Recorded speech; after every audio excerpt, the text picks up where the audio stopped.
জান্নাতে দিয়ে দাও। আল্লাহ রাব্বুল আলামিন তাদেরকে সুপারিশ করবেন, সুপারিশ মঞ্জুর করবেন, শাফাত মঞ্জুর করবেন।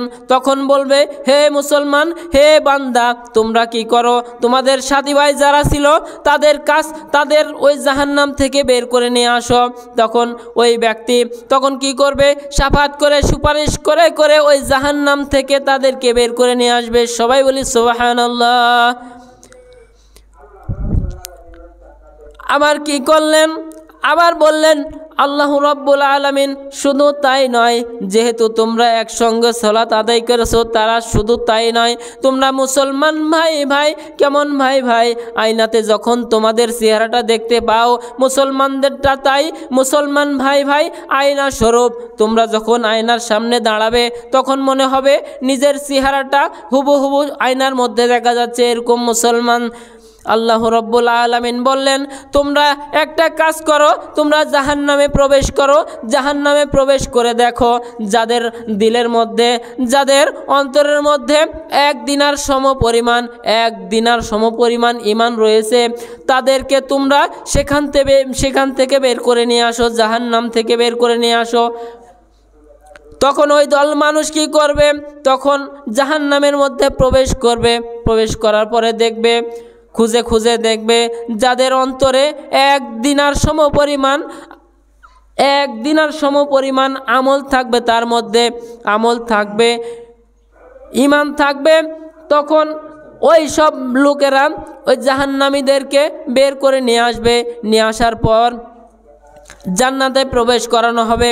আল্লাহ তাআলা বললেন, শুধু তাই নয়, এটা করে ক্ষান্ত নয়, যাদের অন্তরে তোমরা জাহান্নামে প্রবেশ করো, প্রবেশ করার পরে দেখো যাদের অন্তরে অর্ধ দিনার, এক দিনারের অর্ধ দিনার অন্তরে যাদের আমল রয়েছে, নেক আমল রয়েছে, ঈমান রয়েছে, তাদেরকে বের করে নিয়ে এসে জান্নাতে প্রবেশ করাও। আল্লাহ রাব্বুল আলামিনের হুকুমে ওই দল মানুষ জাহান্নামের মধ্যে প্রবেশ করে খুঁজে খুঁজে যাদের অন্তরে অর্ধ দিনার পরিমাণ যাদের নেক রয়েছে, ঈমান রয়েছে, তাদেরকে বের করে নিয়ে আসবে। আল্লাহ রাব্বুল আলামিনের নির্দেশে সুপারিশ করে তাদেরকে জাহান্নাম থেকে বের করে জান্নাতে প্রবেশ করাবেন। সবাই বলি সুবহানাল্লাহ। আল্লাহ রাব্বুল আলামিন বললেন, শুধু তাই নয়, যারা অর্ধ দিনার সমপরিমাণ ঈমান রয়েছে তারা জান্নাতে যাবে, এটা আমি মানি না।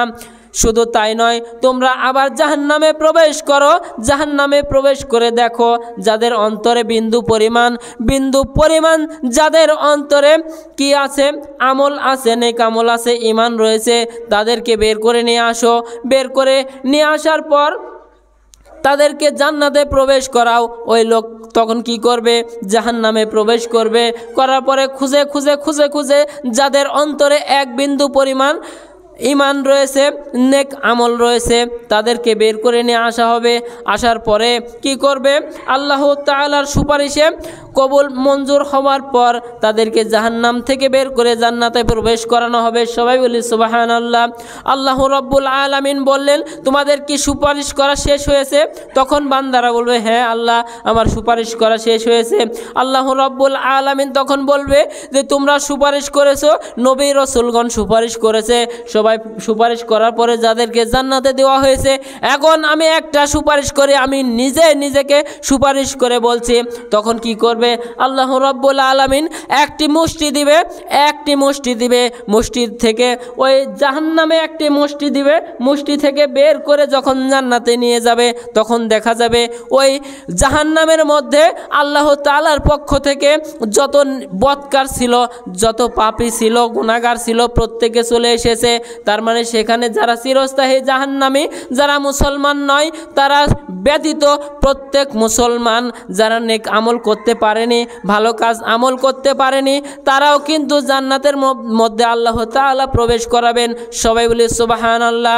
কিন্তু পর্যায়ক্রমে যারা ঈমান আছে, মুসলমান হয়েছে, কিন্তু আমল নাই, নেক আমল নাই, তারা জান্নাতে প্রবেশ করবে, জাহান্নামের আগুনে পুড়ে পুড়ে তাদের জীবনটা কয়লা হয়ে যাবে। শাফাত কারো কবুল হবে না। হজরত ইব্রাহিম আলাইহিস সালামের শাফাত কিন্তু সেদিন কবুল করা হবে না। আর আল্লাহ রাব্বুল আলামিনের প্রিয় দোস্ত, আল্লাহ রাব্বুল আলামিন বলেছেন আমার প্রিয় দোস্ত হলো হজরত ইব্রাহিম আলাইহিস সালাম। সেদিন কিয়ামতের দিন আল্লাহ তাআলার কাছে সুপারিশ করবেন। হজরত ইব্রাহিম আলাইহিস সালাম আল্লাহর কাছে বলবেন, হে আল্লাহ, আমাকে ওয়াদা দিয়েছিলেন দুনিয়াতে আমি আপনার অন্তরঙ্গ বন্ধু, আমাকে একটি প্রার্থনা করার সুযোগ করে দিয়েছিলেন। আমি এই দিন একটা প্রার্থনা করব, আল্লাহ তুমি এটাকে মঞ্জুর করে নেবেন। তখন আল্লাহ রাব্বুল আলামিনের কাছে হজরত ইব্রাহিম আলাইহিস সালাম প্রার্থনা করবেন, ইয়া আল্লাহ, আমার পিতা আমার চোখের সামনে এই আযাবের মধ্যে নিপীড়িত হয়েছে, আযাবের মধ্যে পড়ে আছে। আল্লাহ রাব্বুল আলামিনের কাছে যখন শাফাত করবেন, আল্লাহ আমার পিতাকে সেখান থেকে রক্ষা করো, আমি তোমার কাছে আরজি জানাই, আবেদন জানাই, সুপারিশ করি আল্লাহ রাব্বুল আলামিন তখন বলবেন, না না, তোমার সুপারিশ কবুল করা হবে না, কারণ আমি আল্লাহ কোনো বেঈমানকে, কোনো কাফেরকে, কোনো বেদুইনকে, কোনো মুশরিককে আমি আল্লাহ তাদের জন্য জান্নাত হারাম করে দিয়েছি।